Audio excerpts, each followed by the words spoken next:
Hello, I'm Dr. Elden Golden, and I want to welcome you to CRST511 Disciplinary Foundations in the MA program at Union Institute and University. Creativity studies is a small but growing area of academic inquiry, and we are particularly pleased at Union Institute to offer one of the few master's degree programs in the study of creativity. The purpose of CRST 511 is to provide you with a broad, inclusive, and interdisciplinary introduction to the study of creativity. You will quickly see that there are lots and lots of ideas about creativity. After this course, your study of creativity will be increasingly focused on the particular aspects that interest you. This course offers you the opportunity for an initial broad overview.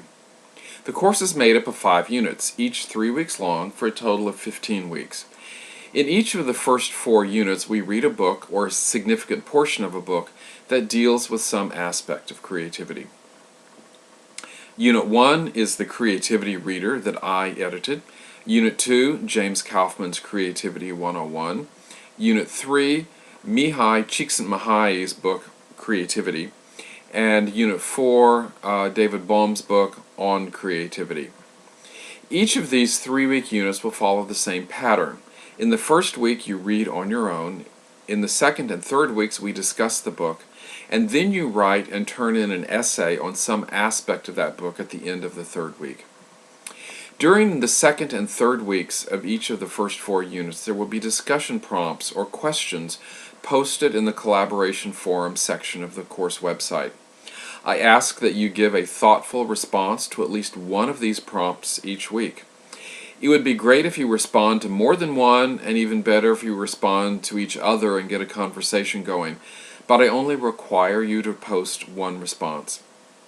The first book, The Creativity Reader, is a compilation of historical readings from antiquity through the early 20th century that I put together for use in this class. Each excerpt is just a few pages, sometimes only 1 or 2 pages, from a much larger work. Most of the excerpts come from books or treatises.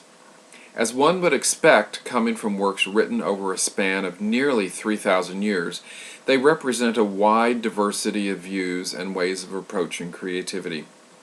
What was important to understanding creativity in the year 100 may be very different from the ways that issue of creativity is addressed in 1600 or 1900 or today.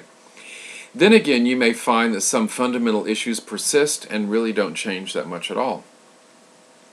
The second book, Creativity 101, is by James C. Kaufman, who is a prominent researcher and prolific writer on creativity issues. He is a psychology professor at California State University in San Bernardino.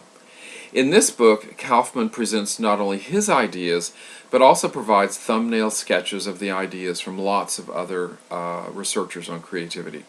It is a good summary introduction to many of the current ideas about creativity. The third book, Creativity, is by Mihai Csikszentmihalyi. This is an immensely important book in the development of the ideas about creativity.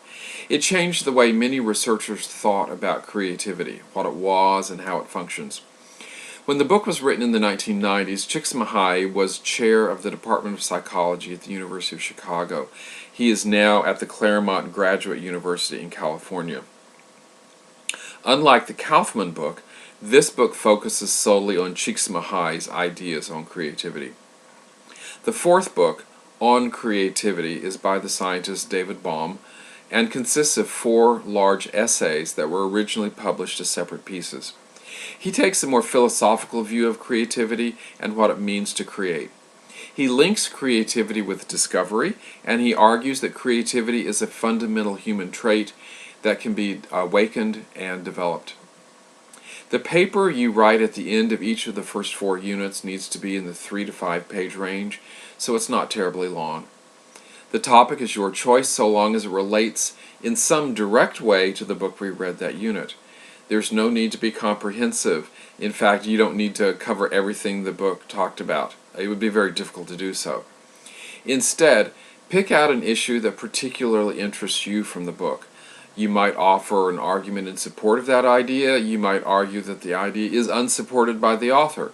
You might compare it with similar or different ideas from someone else. You can use additional sources in your paper, or you can confine your discussion solely to the book at hand.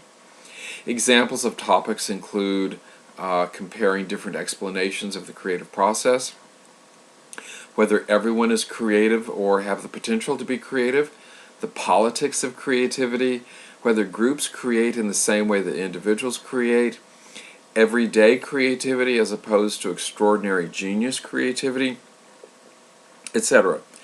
In each week's discussion, lots of ideas for papers will come up, and we can certainly talk about potential topics each week. The fifth and final 3-week unit is different from the previous 4. This is when you will write your semester paper. The paper needs to be 10 to 12 pages in length and can be an expansion of one of your earlier short papers. At the end of the first week of this unit, you'll need to submit a short prospectus that will identify your topic, maybe a thesis statement, and maybe a draft bibliography. That way I can offer suggestions before you actually write the paper. Maybe the topic needs to be refined a bit. Maybe I can suggest some additional sources or point you in the right direction.